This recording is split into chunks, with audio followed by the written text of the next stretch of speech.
Nous vous saluons tous et espérons que vous vous portez bien. Tel est notre souhait.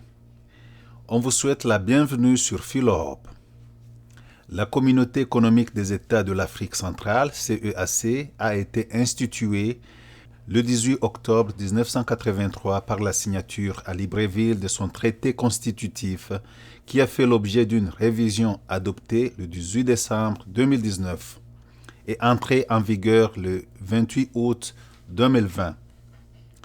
La CEAC est constituée de 11 États membres: l'Angola, le Burundi, le Cameroun, la République centrafricaine, le Congo, le Gabon, la Guinée équatoriale, la République démocratique du Congo, le Rwanda, Sao Tomé et Principe et le Tchad.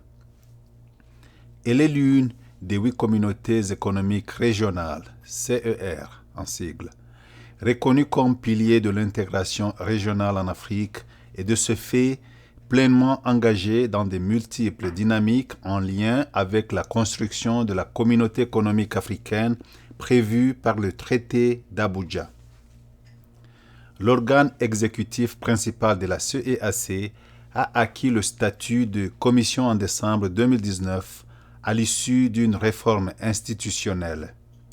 L'institution a pour vision de promouvoir un avenir commun dans un environnement de paix, de sécurité et de stabilité assuré par le développement durable, la bonne gouvernance, l'amélioration croissante des conditions de vie des citoyens, la liberté et la justice.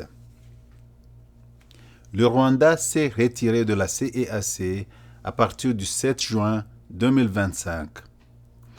Ce communiqué suivant nous est parvenu du ministère rwandais des Affaires étrangères et de la coopération internationale. Le Rwanda se retire de la CEAC. Kigali, 7 juin 2025. Le Rwanda déplore l'instrumentalisation de la Communauté économique des États de l'Afrique centrale, CEAC, par la RDC, avec le soutien de certains États membres.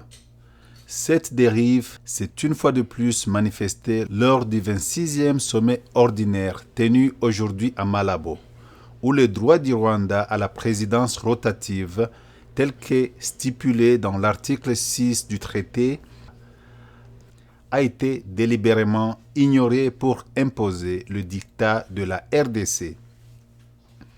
Le Rwanda avait déjà, dans une lettre adressée au président en exercice de l'Union africaine, dénoncé l'exclusion illégale du 22e sommet en 2023 à Kinshasa, sous présidence de la RDC.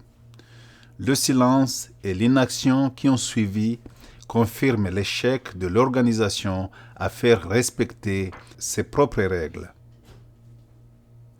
Le Rwanda dénonce la remise en cause de ses droits garantis par les textes constitutifs de la CEAC. Par conséquent, le Rwanda ne voit aucune raison de maintenir son appartenance à une organisation dont le fonctionnement est désormais contraire à ses principes et son utilité. C'est tout ce qui est de ce communiqué. Merci de nous avoir suivis. Si vous trouvez cette nouvelle intéressante, veuillez vous abonner sur Philo-Europe pour d'autres informations. N'oubliez pas de liker nos vidéos et de partager au maximum. D'ici là, portez-vous bien.